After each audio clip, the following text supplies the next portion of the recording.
Translation. If one tries to explain the Vedic literature in a different way, he is indulging in imagination, and in an interpretation of the self-evident Vedic version is simply imaginary.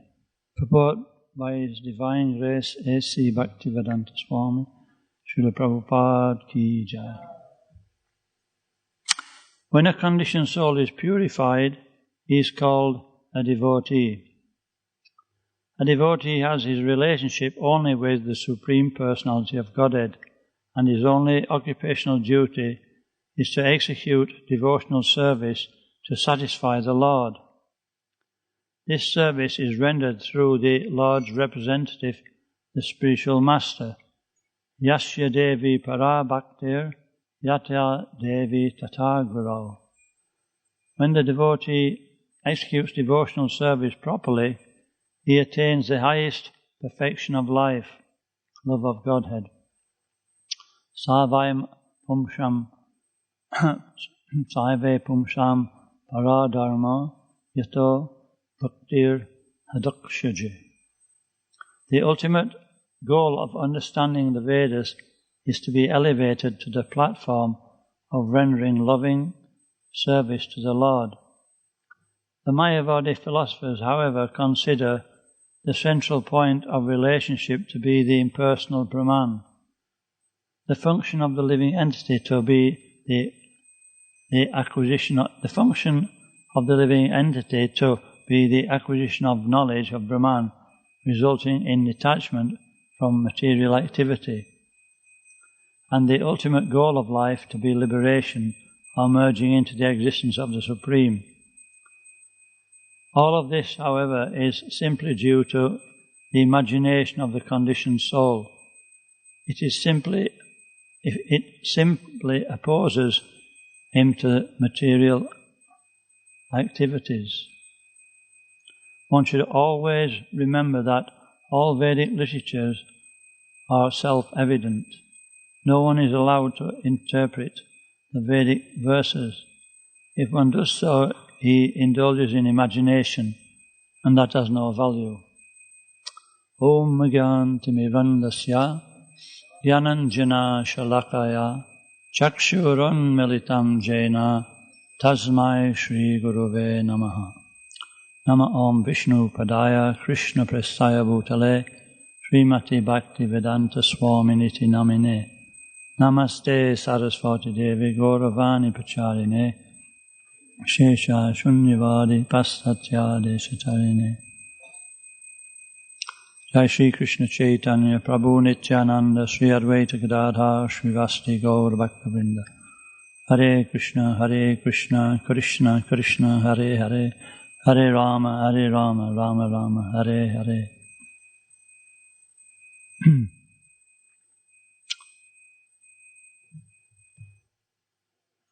So this is the,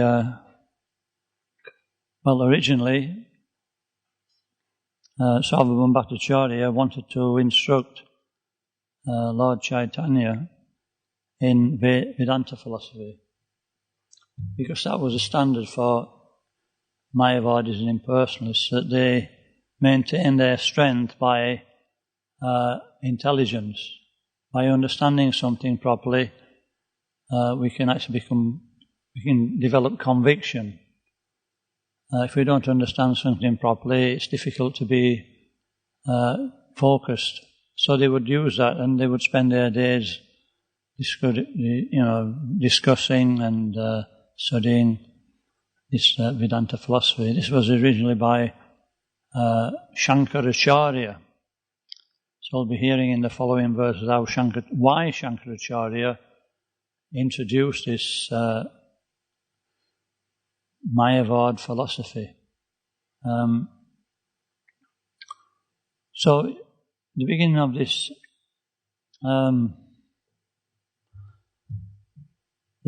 verse, or the purport, is explaining about, it's leading on from the last purport, which is explaining that, Varnashram is a tradition. In other words, one would act according to his conditioning in a therapeutic way, so that gradually by changing the mentality of of particular activity, the intelligence and mind would be focused in a different direction. So everybody has a particular, conditioning, and so it's not easy to change that conditioning. Man convinced against his will is of the same opinion still. So it takes time, And Prabhupada said that, knowledge is it's not just enough to have knowledge, but we have to have realization.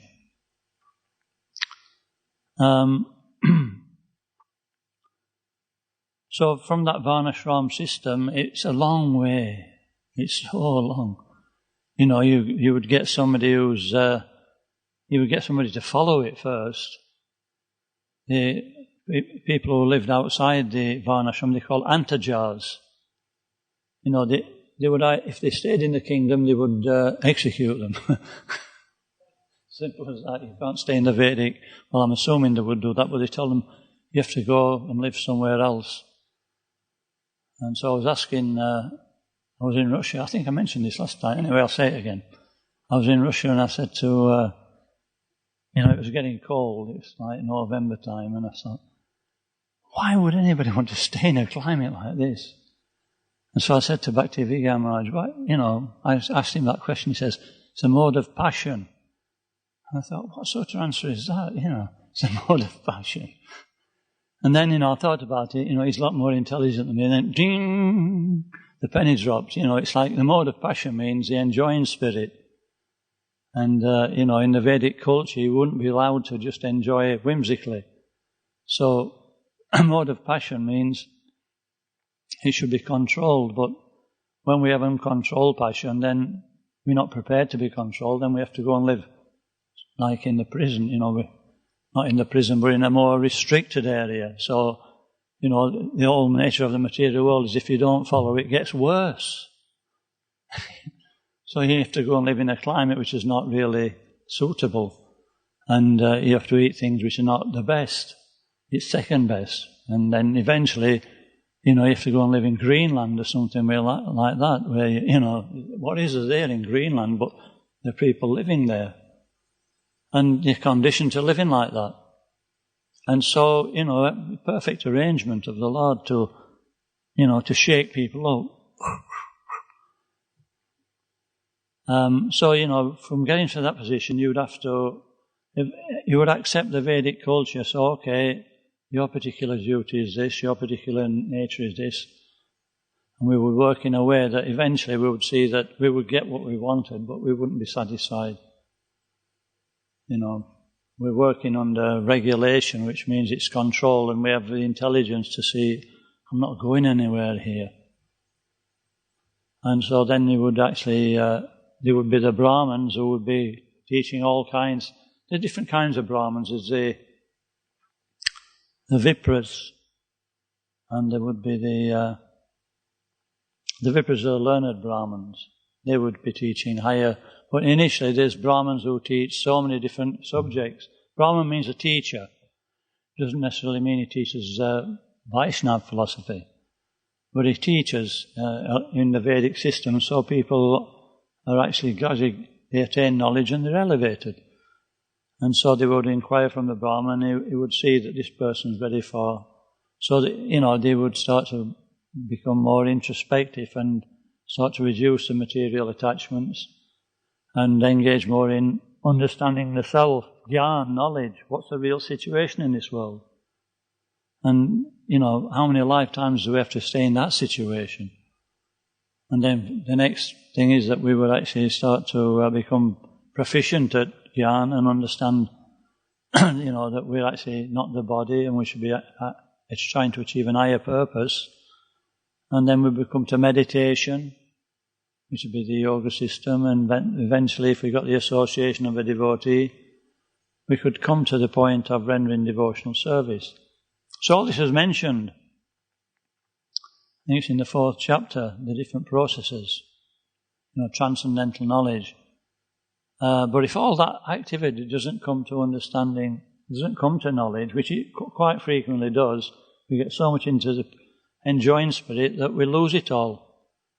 And therefore in 13th chapter it says that if one is fortunate to hear from the right source, then you can actually understand. Then you can start to make progress. You can start from the point of where meeting a devotee. So this is why Lord Chaitanya is called Mahavadanyaya. He's so munificent that he knows that it's just like everything's been lost. Advaita Acharya saw everything's lost. The people are so degraded. And so he came and he gave this option of hearing, this hearing process. And this is what the option is, that is giving Sarvabhauma Bhattacharya. So to come to the path of devotional service, Prabhupada says he's actually very fortunate. We can't understand our good fortune.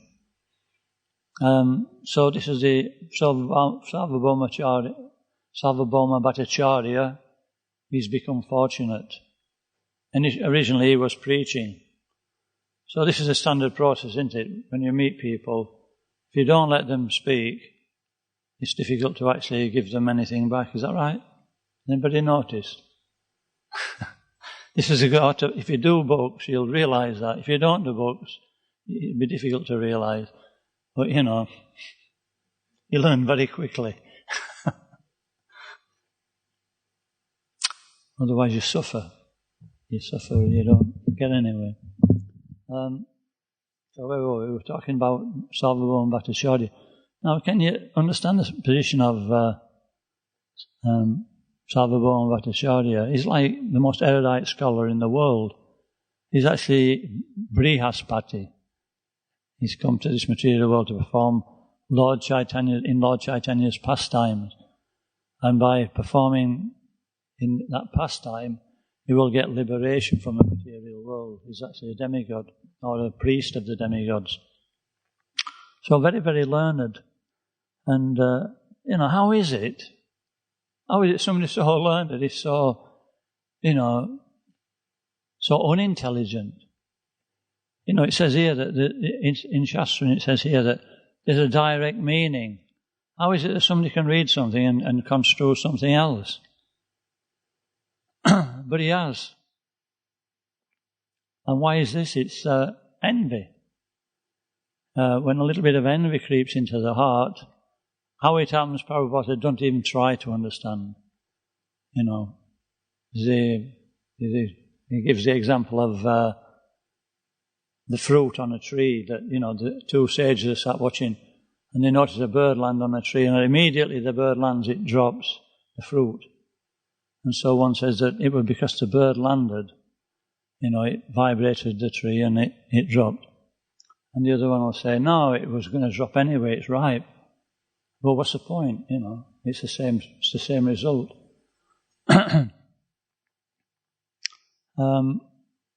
So coming back to envy, it's just like, what was this virus called? Yeah?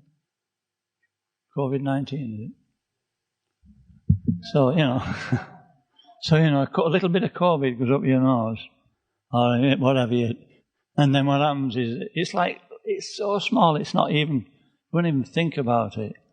But then it stops here and it starts to, it takes 4 days, by the way. After 4 days, it starts to manifest. And they say lemon juice is good for it, if you can catch it within that first, but we're going off the point a little bit here. It goes up your nose and then it starts to, incubate. Is that the word, incubate? And then it gets bigger. So, why do we get, Krishna could just, give us all a vaccine and we'd be okay in the material world. So, anyway, it gives us free will. This is one point. And so it manifests and it spreads. And this is what happens to a person in the material world. It is envy actually increases due to material association. So much so that even somebody like Sarvabhauma Bhattacharya, he can have so much knowledge, but the envy gets in the way, so therefore he misinterprets everything. What happens when we're envious? We don't admit the truth, do we? We don't admit the truth. We actually want to satisfy our own understanding of what the truth is. And what's the truth? It means that, I'm the enjoyer, I'm the centre. Even subconsciously we're doing that. And so then we twist a little bit. That's it. It all works now. The philosophy works. So we have to be, we have to actually be free from envy. This nirmatsaranam satam, this is what Bhagavatam says. If we want to be free from envy, then we can become free from envy. If we understand the problem, we can understand the cure. And so Sarvabhauma Bhattacharya is not aware of that. And what's the way to become free from envy? It says by hearing. And there's two types of hearing. Satam prasangam mama virya samvido. So this means in the association of the devotees, we hear Srimad Bhagavatam, we hear the Shastras. And if it's depending on the realization of the speaker, then we get that realization. And, we gradually become freed from that envy. And then it says real devotional service begins. And what is real devotional service? It's spontaneous. It means that we're doing it our own free will. So we're working through that system with this envy. So it says that actually, what's that verse? Let's have a look.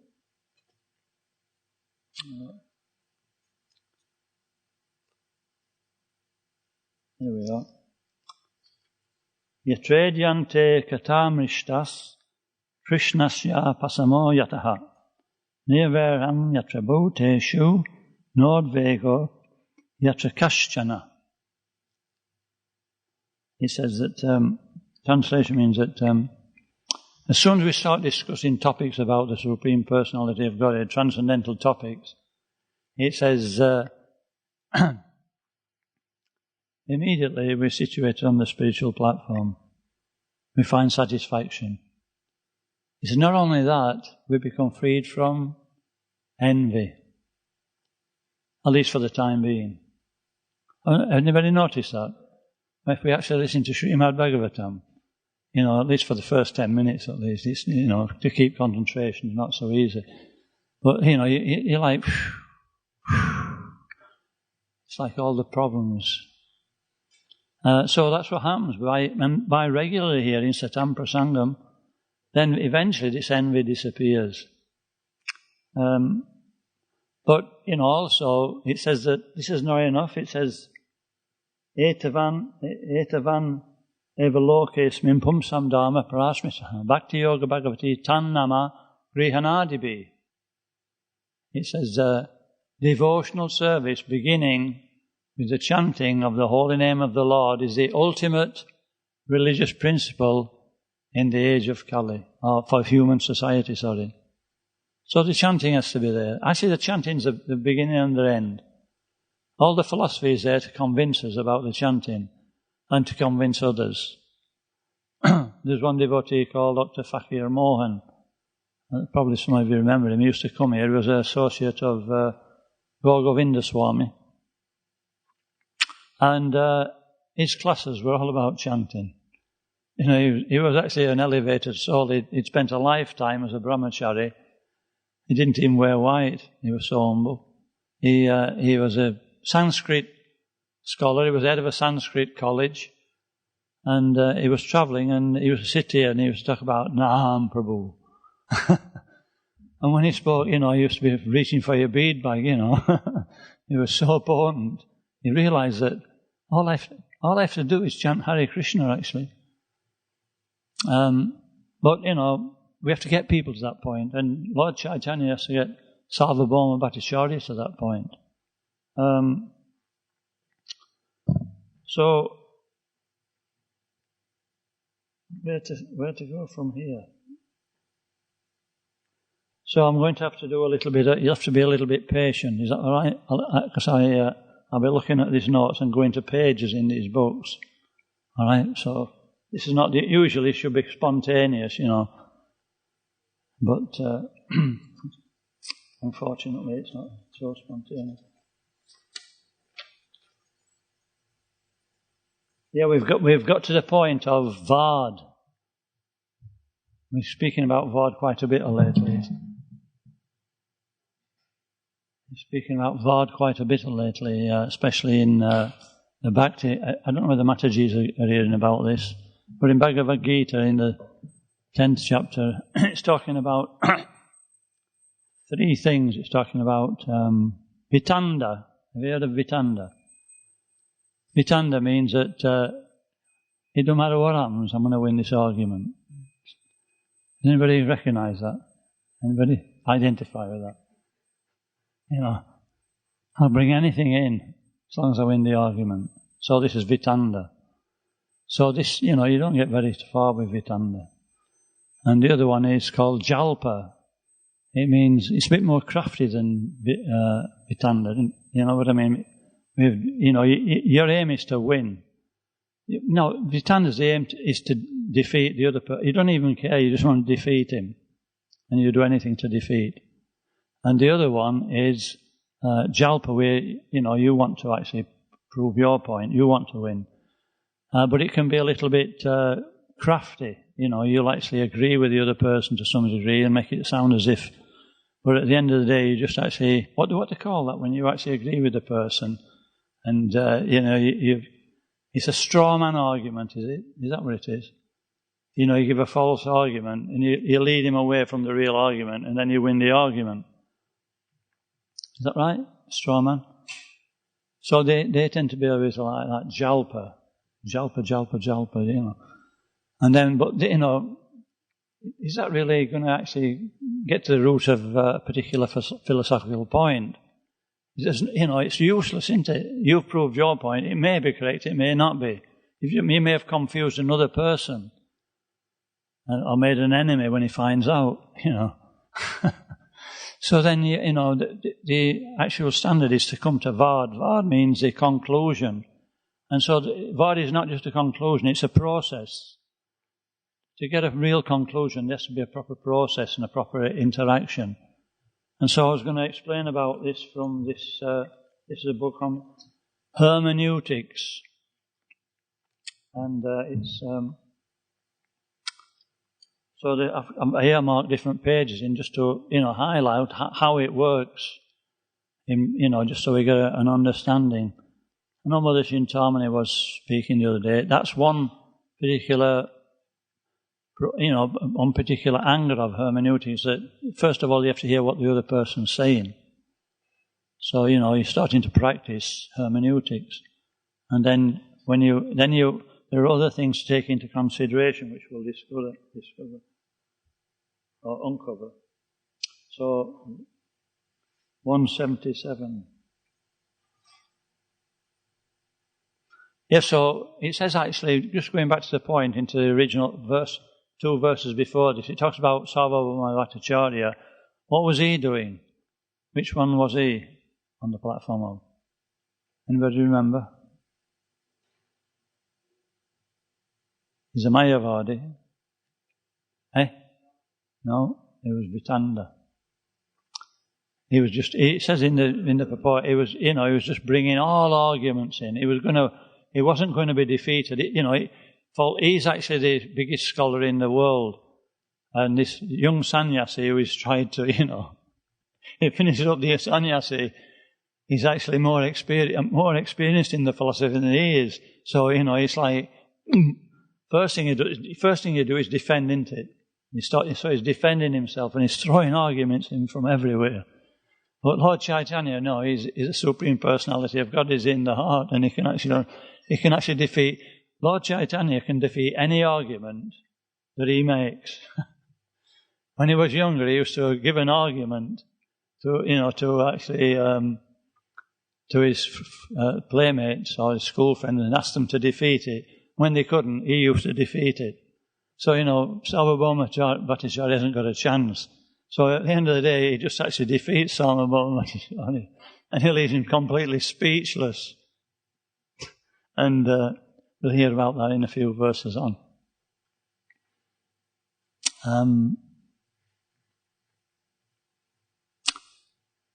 But at least, Sarvabhauma Bhattacharya is a cultured person. Because he has culture, he knows this process of dialogue, and he tried to get out of it. He went out of the process.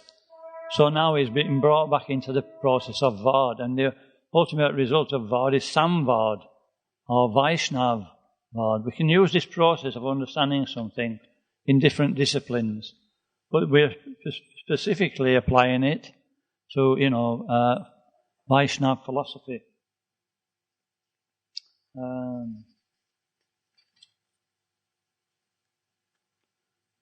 So what's the definition? We'll come to the definition.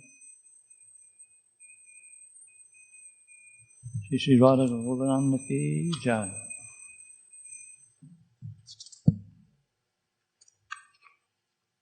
What's the definition of hermeneutics? I'll read the definition.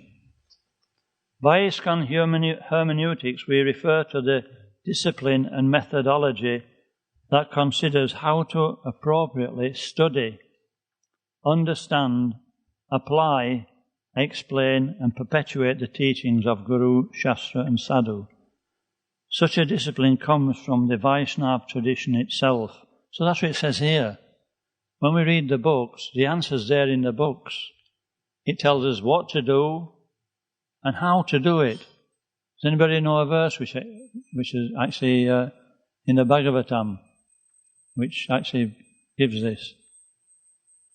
It's in the, give you a clue, it's in the 2nd canto, 9th chapter, verse 31. It's talking about, it's when Lord Brahma has been spoken to by the Supreme Personality of Godhead, and he's giving him all he needs to understand this transcendental science. Let's see if I can find the verse. How's it going now? I can't remember the verse. Oh, I've got it here, just a minute. Anyway, it's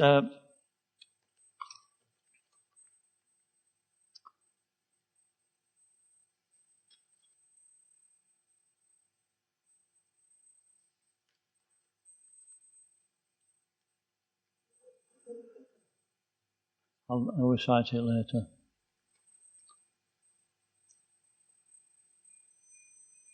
Anyway, he's talking to Brahma. He says, my dear Brahma, he says, this is the information required to understand this science, and all the tools are there. When we think of tools, we think of, sewing, we think we need to, but there's actually also tools in which we can understand things, certain ways of thinking, certain principles, not principles, but certain, what's the word? Tool. If I want a better word. What's another word for tool? Certain phrases or certain understandings we can use. We'll do that in a little bit. And so right at the beginning, Lord Krishna's telling Lord Brahma that it's a process, and he's giving him the tools to understand it. I'll give you an example, shall we? We've talked about Vard, Jalpa and Vitanda. So, what does hermeneutics, how do we make it work? What does it do? It keeps us within the boundaries of interpretation and protects from philosophical deviation and personal agenda. So the boundaries are set so that you don't, you can be stopped. But that's not actually applicable. We come back to the point. It gives ability to apply Shastra for time, place and circumstance. So sometimes people will make a statement about Shastra as if it's actually all-pervading. It's actually in every time, every place, every circumstance. Some things are that. And what do they call? They call Siddhanta. This is a Siddhanta. We don't go outside. These things are actually true in all time, place and circumstance. But the process of Shastra, it may not be true for all time, place and circumstance. It depends which Shastra it's come from. It depends on the hierarchy of Shastra. Depends who spoke it, what its realization is, what was the subject matter, where was it spoken, what was the intention behind speaking that. Just like Prabhupada. Prabhupada used to say, came to him and said that once one of the sannyasis had fallen down, it was another one in the chain of fall downs. And Prabhupada said, "That's it, no more sannyas." And then, a little bit later, he started initiating sannyasis. So you get the point. He said that. He was actually really, I won't say Prabhupada gets irritated, probably spiritually irritated, that, he's making so much effort, and yet they couldn't keep the vows. And so he thought, it's just a waste. It seems like a waste of time. So automatically you speak like that. You may speak like it out of frustration, or you may speak like it to make a point. That I really mean this, start booking your ideas up. But, a person who doesn't understand this, they'll say, okay, no more sannyas from now to the end of time. We just have to follow Prabhupada's instructions. So no, we don't do that. What else is it? Gives the ability to encourage diversity, flexibility within our sampradaya. At the same time, gives ongoing, fixed process and conclusion. So I want to give another example now. A good example. Everybody's read the Bhagavatam, or part of it, right? Everybody's read the first canto. Yeah? So in the first canto, there's a pastime of Arjuna and Ashvatthama. Yeah? And what does Krishna say? Ashvatthama, he goes up to 3 young boys, completely innocent. They're actually sons of the Pandavas, and cuts all the heads off while they're asleep. Now, that would make headlines even today, you know what I mean? It takes a lot to make headlines nowadays. There's so much going off, but that will make headlines today. And this is like 5,000 years ago. And so, Ashvatthama immediately thinks, I better get out of, I better leave here. And when Arjuna understands, he promises Draupadi that, my dear lady, today I will bring back this culprit, and you will take your bath standing on his head. And so, it's clear what the punishment should be. And so Arjuna sets off, and Arjuna sees him coming, and Ashvatthama sees him coming, and he becomes stricken with fear.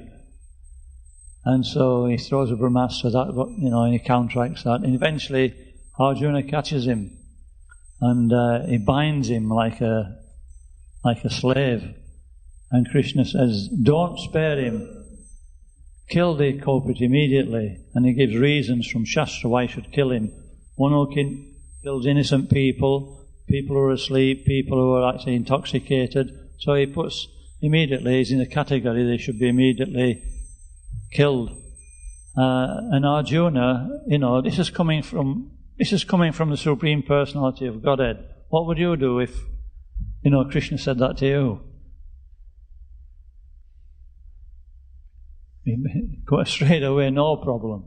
You can't get any higher authority. So, no sinful reaction. But Arjuna, he was more intelligent. And he was if he was following his heart. Has anybody done that? Sometimes, even though you think, wait a minute, I don't quite feel good about this, And so he didn't. And so then he brought Ashvatthama back, and he threw him before Draupadi, and Draupadi, she had high sentiments as well. She was a cultured lady, it says. Can you imagine somebody's just had their 5 sons killed? There's nothing more dear to a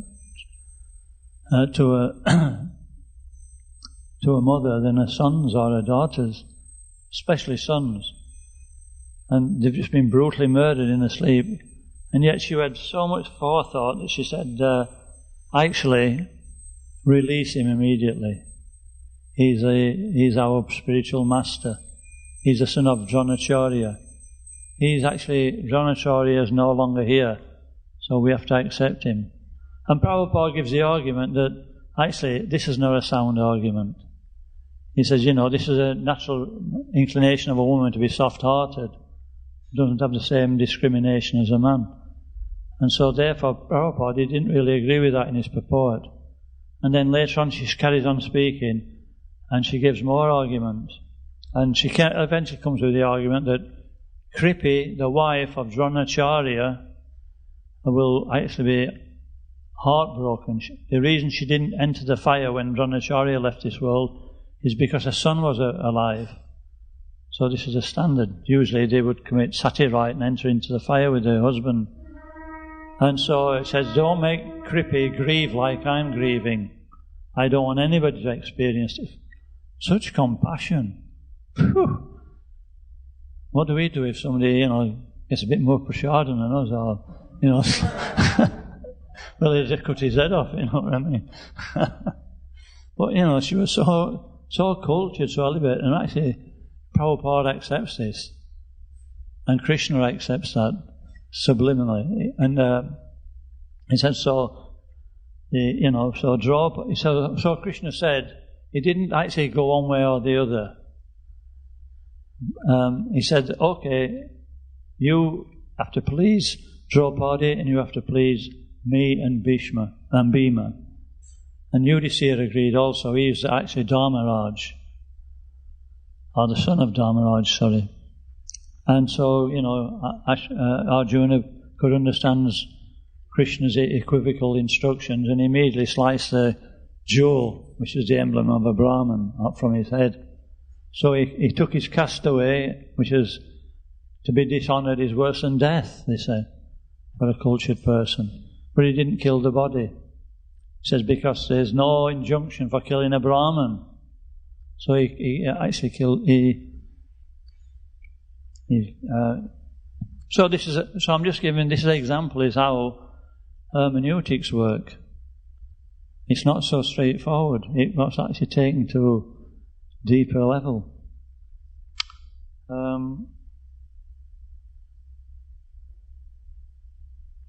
Siddhanta balyachite na kare alas iha hoyate Krishna lage surida manas. This is an instruction from Sri Chaitanya Chaitamrita. It said one should not neglect to actually discuss Shastra. It may be a bit argumentative sometimes. He says, but actually this is not bad. He said, this is the way we become very, very strong in devotional service if we discuss. If we discuss according to samvad, if we're actually able to hear the other person. So there's some qualities of doing this. So I'd like to explain these. I'll read these qualities. It makes us introspective.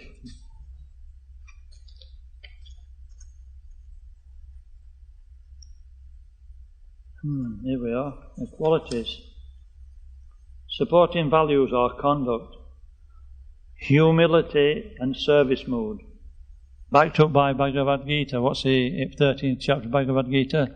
Instruction, knowledge starts with humility. So first of all, we have to be in a humble state of mind. Before we go into a conversation, in order to perform it properly, we have to think, am I just trying to win this conversation? Am I prepared to be humble? Am I prepared to listen to the other person? If we're not, forget it. Humility and service mood. Fidelity to text and tradition. If the other person makes a statement from Shastra and it's actually correct, am I going to accept it? Discerning the truth. Again in the 13th chapter, last item of knowledge is to search for the gyan, to search for the conclusion. Honesty and authentic conversation. Vad, openness to change and transformation. Vad, benevolence and generosity. What does Krishna say about benevolence and generosity in Bhagavad Gita? Does it please him? He says, there's no servant more dear to me than one who preaches, who understands and then preaches it. But will we become dear to Krishna if we're preaching something which is off the rails? will actually mislead people. So this is really important. Then the next point is there are certain principles that we should follow.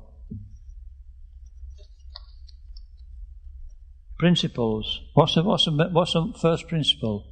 What would you think is the first principle? It's so obvious we might even overlook it.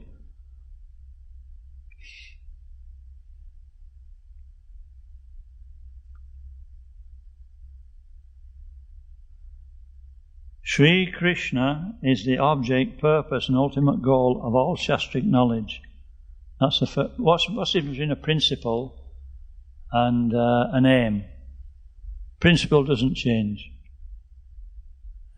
but aims may change. So this is Sengwon Shabda. We are in the Bhakti Shastras Shabda Praman, don't we? We hear about other. What's the other Praman? Anuman and Pratyaksha. These are different pramans or evidences. Shabda Praman is the highest praman or source of evidence. And Scripture provides a theory and the method for its own understanding. Jnanam paramam guyam me tadvijnanam samanvitam rasahasyam tadangam cha jnana yaditam avyaya. So this is the point here that's being made. It's all Shastric. Identifying categories of texts, categories of statements within text illuminates the meaning. Hierarchies of Shastra. One which I like here is, I'll come straight to this, authentic understanding and exposition of Shastra are consistent with Siddhanta. So there's Siddhanta, which is given in the Chaitanya Chaitamrita, 10 principles. So these principles, not principles, they're actually called tenets. They don't change. It's a Siddhanta. When we are discussing something, we have to refer to Siddhanta. Is this in line with Siddhanta? And like that.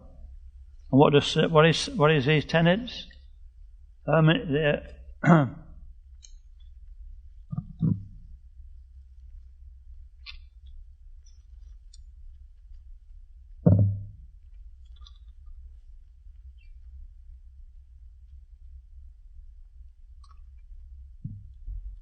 Sorry, I'm getting a bit confused here.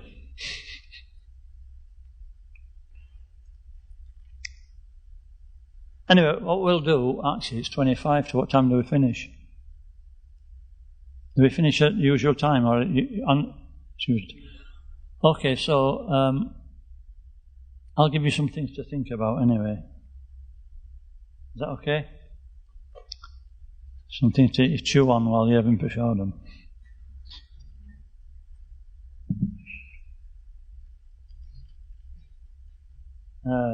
Here we are.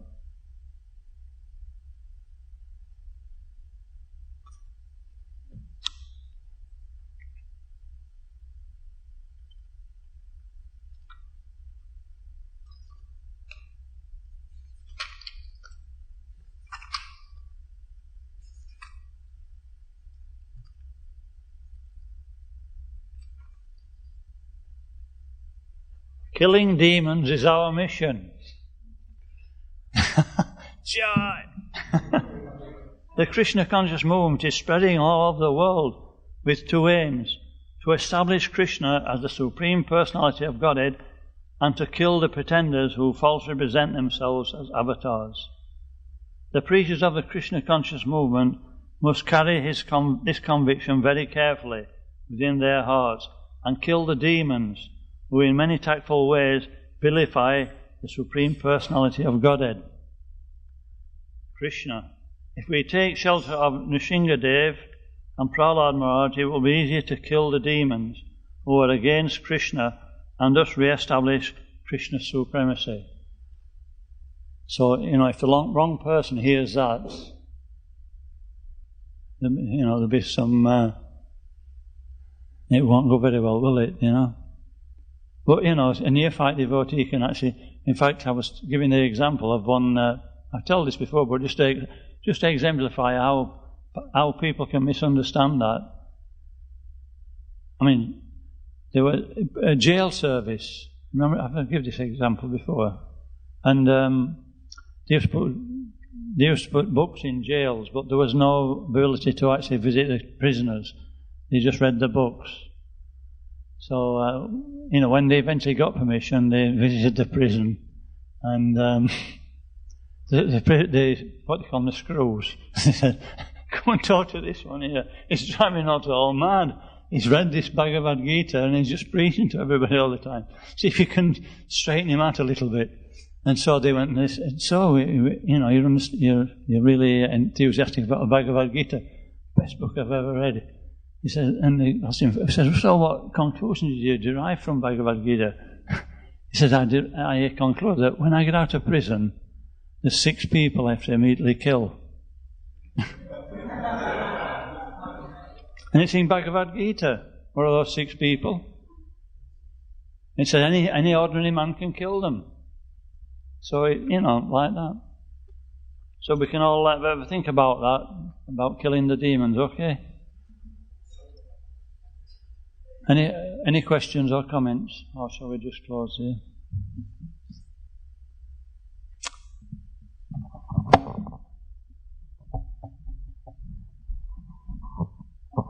Hare Krishna.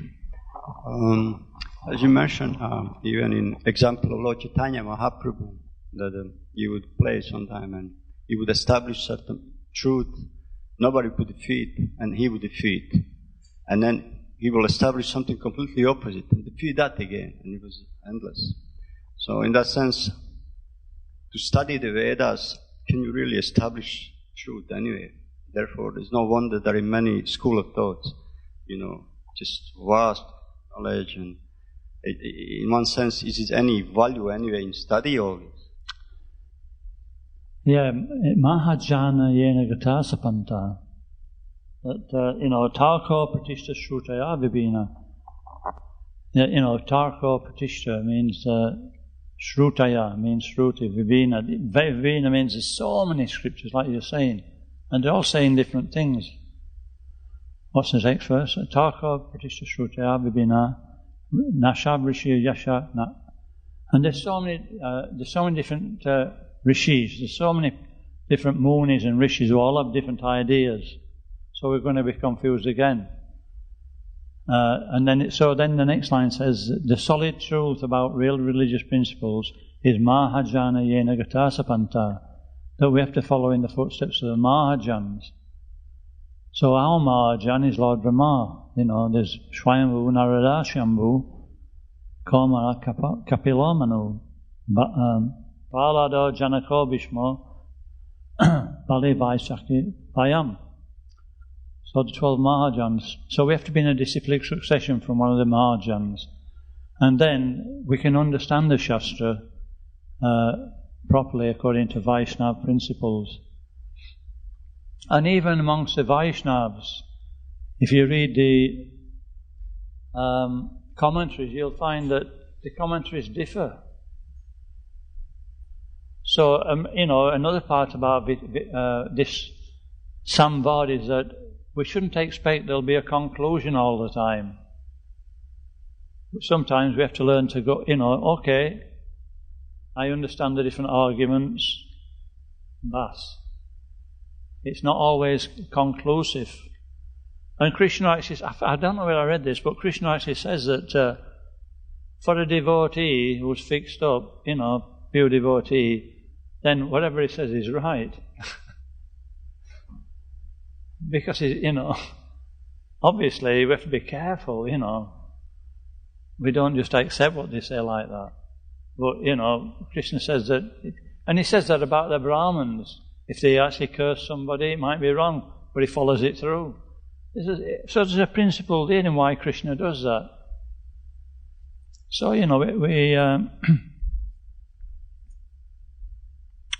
we're keeping a disciplic succession.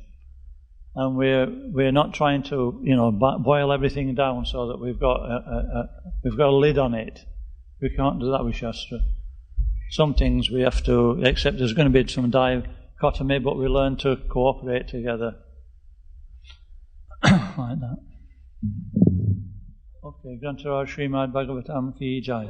Srila Prabhupada ki jai. Gaura Premanandi.